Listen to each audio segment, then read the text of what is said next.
été décidé pour compenser le fait qu'on n'ait pas organisé l'Assemblée générale depuis 2 ans. On a souhaité retrouver un lien avec les chasseurs, avec les responsables de sociétés de chasse, nos responsables d'associations.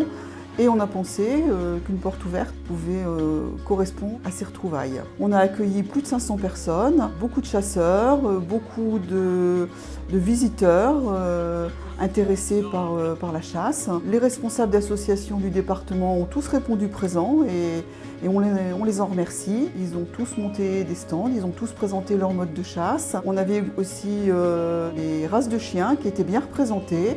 Et là aussi, on les remercie d'être venus aussi nombreux.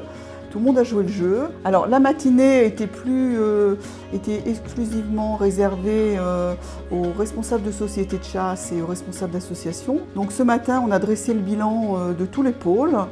Pôle gibier d'eau, pôle grand gibier, pôle petit gibier.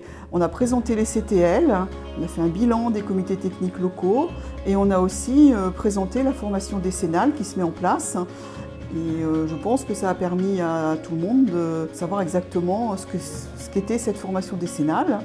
Et cet après-midi, on a également présenté la formation à l'examen du permis de chasser.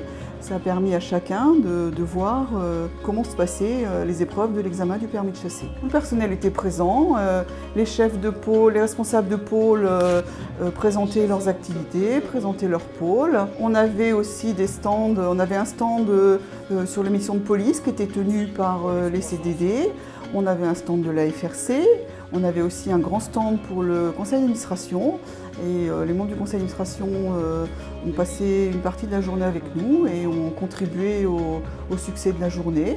Le retour est bon et positif. Je pense que tous les présents sont satisfaits d'avoir participé et tous sont prêts à redémarrer l'année prochaine. Donc à voir comment on va gérer ça, ce qu'on pense au conseil d'administration, le président, et puis pourquoi pas l'année prochaine renouveler l'opération et peut-être associer plus largement les chasseurs avec une communication beaucoup plus étendue. Faisons découvrir au grand public, mais aussi aux chasseurs qui n'avaient jamais eu l'occasion de venir sur le site de la Fédération des chasseurs de la Manche. Et je crois que c'est une belle réussite cet après-midi.